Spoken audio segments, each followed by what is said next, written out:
Shri രാജൻ്റെ revenue മന്ത്രി ശ്രീ രാജൻ പൂരം ആസ്വദിച്ചിട്ടില്ല.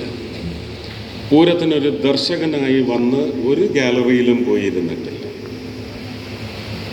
ഒരു പണിയെടുപ്പുകാരനെ പോലെ, ഒരുപക്ഷെ നിങ്ങളുടെ കൂട്ടത്തിലുള്ള ഒരാളെ പോലെ ആ പൂരപ്പറമ്പ് മുഴുവൻ അതിൻ്റെ ലെങ്ത് ആൻഡ് ബ്രെഡ്ത്ത് ഓടി നടന്ന് പ്രവർത്തിച്ച ഒരു മന്ത്രിയാണ്. ആ മന്ത്രിയെ ഞാനൊന്ന് എൻ്റെ സ്വതസിദ്ധമായ ശൈലിയിൽ, ഞാൻ കോടീശ്വരനിലൊക്കെ ഇരുന്ന് പറയുന്നത് പോലെ കെട്ടിപ്പിടിച്ച് ഞെക്കി ഒരു മുത്തം കൊടുക്കുകയാണ്. വളരെ മനോഹരമായിട്ടാണ്.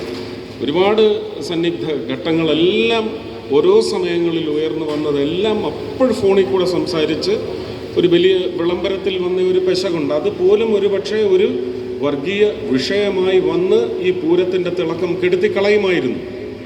അതുപോലും അങ്ങനെ ഒരു അബദ്ധം സംഭവിച്ച കേന്ദ്രത്തിന് കൃത്യമായ നിർദ്ദേശം നൽകിക്കൊണ്ട് ശ്രീ രാജൻ റവന്യൂ മിനിസ്റ്റർ എന്നോടൊപ്പം ചേർന്ന് നിന്നു എന്ന് പറയുന്നത് രാഷ്ട്രീയത്തിന് ഈ കാര്യത്തിൽ ഒരു സ്ഥാനവുമില്ല. രാഷ്ട്രീയ പാർട്ടിയുടെ തത്വങ്ങൾക്കൊന്നും യാതൊരു ഒരു ബന്ധവുമില്ല ഈ കാര്യത്തിൽ. എല്ലാവരും ഒറ്റക്കെട്ടായി നിൽക്കുമെന്ന് പറയുന്ന പ്രഖ്യാപനം ഞാൻ രാജൻ്റെ പ്രവർത്തനത്തിലും ചിന്തയിലും കണ്ടിട്ടുണ്ട്. അദ്ദേഹത്തെയും ഒന്ന് വാരി പുണർന്നുകൊണ്ട് തന്നെ അഭിനന്ദനങ്ങൾ അറിയിക്കുക. മേയർക്കും ഉറപ്പായിട്ടും നിങ്ങളുടെ നാഥൻ അല്ലെങ്കിൽ നിങ്ങളുടെ നേതാവെന്ന് പറയുന്നത് മേയറാണ്. നിങ്ങളാണ് ഈ പൂരത്തിൻ്റെ എല്ലാം ചണ്ടിയും ചപ്പും ചവറും എല്ലാം അതിൻ്റെ എല്ലാ കഷ്ടതകളും പേറിയ ആൾക്കാരെ നയിച്ച മേയറാണ് വർഗീസ് സാറ്. അദ്ദേഹത്തെയും അനുമോദിപ്പിക്കണം. അതുപോലെ ആരെങ്കിലും വിട്ടുപോയിട്ടുണ്ടെങ്കിൽ എല്ലാവർക്കും തുല്യമായ പങ്കാണുള്ളത് ഇത്രയും വിജയകരമായി പൂരം സമ്മാനിക്കാൻ സാധിച്ചത്. തീർച്ചയായിട്ടും ഇവിടെ ജനതയുടെ ഒരു ആത്മസംയമനമുണ്ടായിരുന്നു.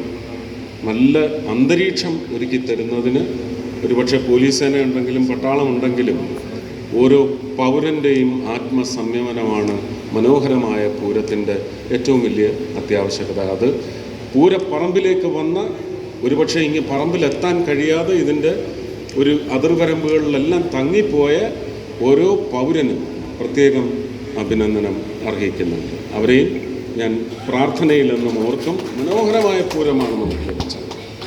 ഇന്നത്തെ ഏറ്റവും വലിയ ഹീറോസ് എന്ന് പറയുന്നത് നമ്മുടെ ഈ വനിതാ പ്രവർത്തകരാണ്. അവരോടൊപ്പമുള്ള പുരുഷന്മാരും ഉണ്ടല്ലേ? ഉണ്ടോ? എത്ര പേരുണ്ട്? പക്ഷേ ഭൂരിപക്ഷം അവരാണല്ലേ. അവർ നിങ്ങളെ നയിച്ചു എന്ന് പറയാമോ? ഒരു കുറച്ചിലും ഇല്ല അല്ലേ? എല്ലാവരെയും ഞാൻ ഇവിടെ നിന്നുകൊണ്ട് വാരി പുണർന്നിരിക്കുന്നു. ഒരുപാട് സന്തോഷം. നമുക്കിത് ഇനി ഇതിൻ്റെ ഗുണിതങ്ങളാണ് നമുക്കിനി കാണുന്നത്. മൾട്ടിപ്ലിക്കേഷനാണ് ഇനി ഓരോ വർഷവും നമുക്ക് ലോകത്തിന് സമ്മാനിക്കാൻ. അത്രയും മനോഹരമായ ഒരു അടുത്ത പൂരത്തിന് ഉള്ള തയ്യാറെടുപ്പിന് നിങ്ങളുടെ പ്രാർത്ഥനകളോടൊപ്പം എൻ്റെ പ്രാർത്ഥനയും ഉണ്ടാവും എന്ന് മാത്രം അറിയിച്ചുകൊണ്ട് അങ്ങോട്ട് സംസാരിക്കാൻ ഒരുപാട് വിഷയങ്ങളുണ്ട്. അതിന് പക്ഷേ നമുക്ക് ഒരുപാട് വേദികൾ കിട്ടും.